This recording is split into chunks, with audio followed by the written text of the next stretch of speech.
My name is Kendra Chritz, and I am an assistant professor of geochemistry in the Department of Earth, Ocean, and Atmospheric Sciences at the University of British Columbia in Vancouver, Canada.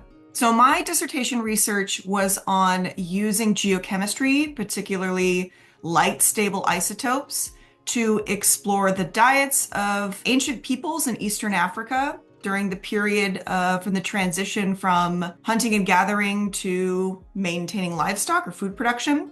And I also used stable isotopes to understand environmental changes that were occurring that kind of contextualize that switch in human diets. So broad applications of geochemistry for understanding environmental change, human change, and kind of connecting those to large changes in the archaeological record.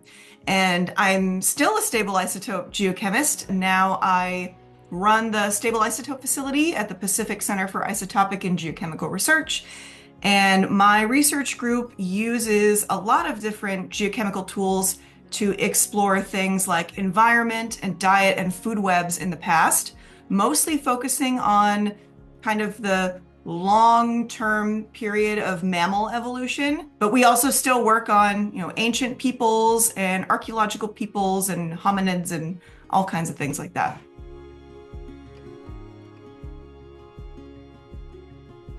So some of my academic accomplishments that I'm most proud of is that I've always been a tinkerer, and I've always had kind of a natural aptitude for instrumentation, and I've always wanted to know how things work.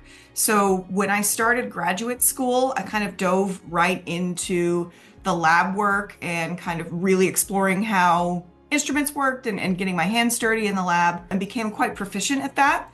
And the other thing that I did as a graduate student is I designed my entire PhD from scratch, like basically entirely on my own. I had some input with my PhD advisor, but what I was doing was sort of in the umbrella of what he was working on, but a little bit further afield. And it was extremely challenging, but in the end, it was very rewarding. And so I was proud that I took that kind of approach rather than just taking a project that was sort of tailor-made for me.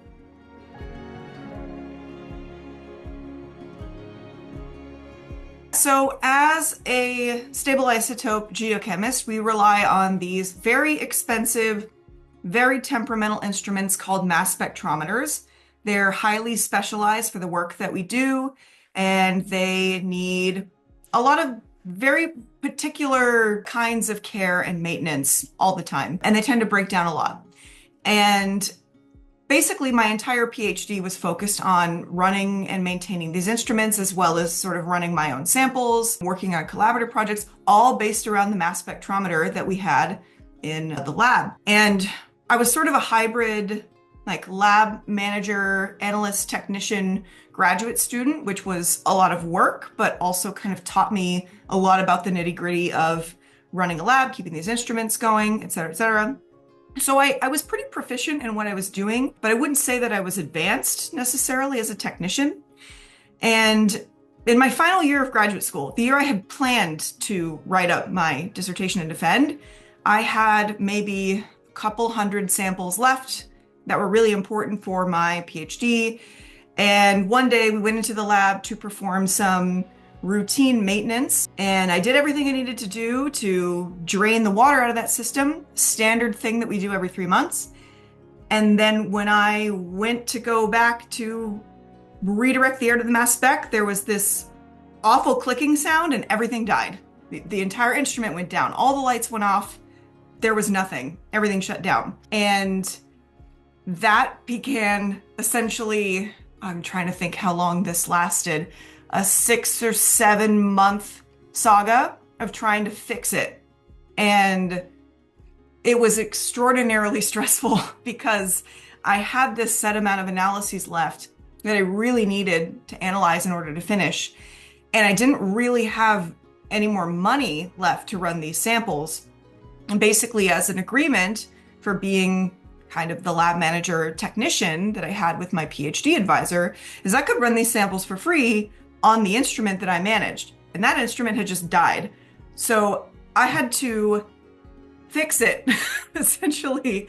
And fixing it was basically starting from a place of absolutely zero information about what had happened to trying to diagnose almost every single system in the mass spectrometer to figure out what went wrong and how to get it right. And this instrument was manufactured in 1991, so this wasn't modern technology either. And I was doing this in 2014. So I was thinking back to early 90s technology while fixing this thing. And there's a magnet system, there's a vacuum system, there's all these different components that we weren't really sure what had happened. So, going through these systems and trying to figure out which one had failed was this extremely slow, challenging process because it wouldn't even turn on. So first we had to figure out why it wouldn't turn on. And we had, some help from other graduate students in the lab as they were available. There were technicians that we could ask for help, as needed on campus, but we weren't really supposed to kind of prioritize their time. And of course, you could hire a technician from the company that manufactured it, but those are very expensive. They can be as much as $10,000 a day. So that was kind of the last ditch effort. And we actually did hire a technician, and even he couldn't fix it. So basically the problem kind of fell to me. And it was this almost impossible seeming problem with all of these experts that were coming in and looking at the instrument and kind of chipping away at little issues here and there, but could never really solve the problem. And it was really challenging because my main goal was to finish my dissertation, but I also was trying to fix this instrument from scratch, essentially, from the knowledge that I had.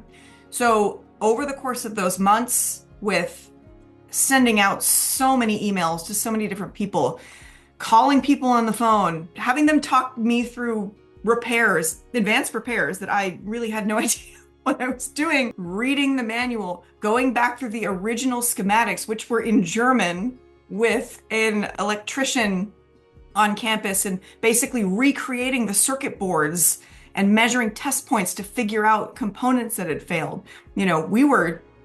I and the people who were kind of assisting me from time to time were deep in the guts of this instrument. And every time we fixed a system because of its age, something else would pop up. So then it was this whack-a-mole problem where we'd fix one thing and then we'd have to diagnose and fix another thing. And it was probably one of the hardest experiences that I've ever gone through in my life. And it was extraordinarily challenging. It was high pressure. And there were a lot of times where a lot of people smarter and more qualified than me couldn't fix it. So I was not feeling necessarily a lot of confidence in myself. But slowly, over the course of continuing to work on it, being persistent, continuing to talk to people and ask for help, eventually I did fix it, and it was running again. And it continued to run for a few more years until it was decommissioned. So it was a substantial problem, a massive challenge that ultimately it paid off eventually.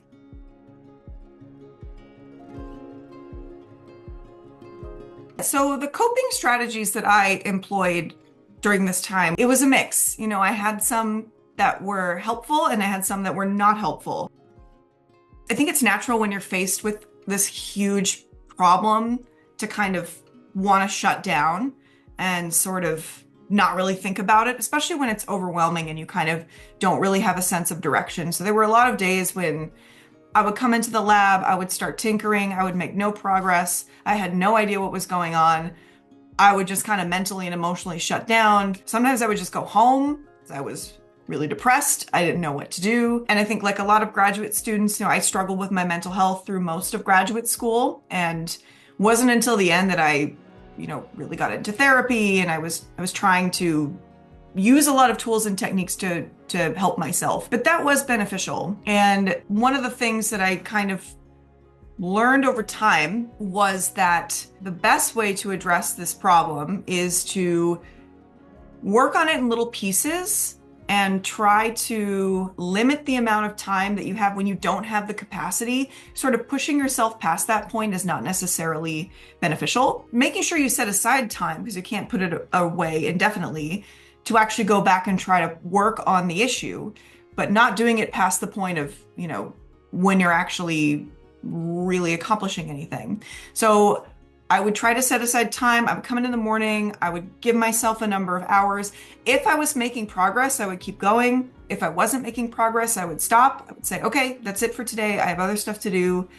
And honestly, one of the things I learned in the course of doing this was that the answers to those really intractable problems come to you when you're not expecting it. You are drifting to sleep and suddenly you sit upright and you're like, I think it's this. And sometimes it is that. And sometimes you're in the shower and you're just kind of drifting away. Like, wait a minute, I didn't check that one bolt. Maybe I should. Or maybe I should check the system. So what started off as something negative, like kind of shutting down and setting it aside, I kind of learned how to channel that into a more positive coping strategy that helped keep me calm through this entire thing.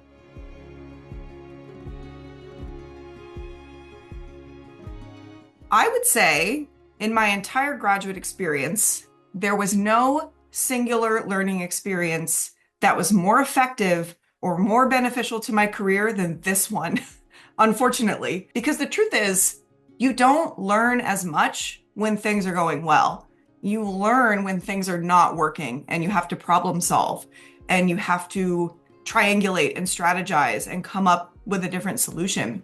So there were a number of things that I took away from this experience. The first one was I became really adept at sort of diagnosing problems, specifically in mass spectrometers, but also that's kind of you can apply that to a lot of different aspects of your career. I learned a lot of different ways to kind of take a big issue that feels impossible and to break it down into smaller parts, to try to approach each of those parts individually. And probably most importantly for my career is I learned pretty much everything I could about these, mass spectrometers and their systems and how they work together and how they interact with each other and all the different little pieces and components that can fail and things to work for, which is super important for me as a person who runs a mass spectrometry facility. And I have a really high degree of technical skills as a result of this. That's pretty unusual, I think, for a lot of isotope geochemists, because I was sort of working in this realm of being a technician. And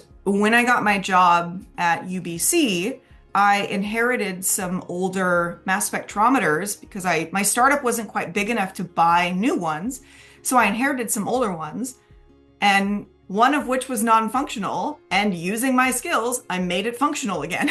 So this is something that has kind of haunted me now, but it means that, I was able to build a lab from pieces that maybe someone who hadn't really gone through this experience might not have been able to do. And that's all because this massive setback was an opportunity for me to learn all of these really critical skills. And it also helped me realize, if you're going to keep and maintain expensive instrumentation, you really should know how they work at a very deep level. You can't rely on technicians' outside information. I think that's really critical to what you do. So that's kind of the ethos of my lab. My graduate students, they work with me on the instruments. They do maintenance with me. They learn to problem solve. They're with me. Sometimes they're just holding the wrench while I talk them through it. Sometimes I say, okay, you get in here. Why don't you measure this test point? You do this. So it's been, these are a wonderful skill set that I can pass on to my students.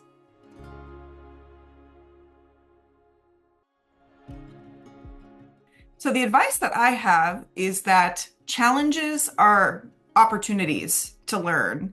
And sometimes when you encounter something you don't expect, or you encounter a roadblock, that's the thing that is going to change your research trajectory in a good way, or give you a different kind of take or opportunity than you might not have expected.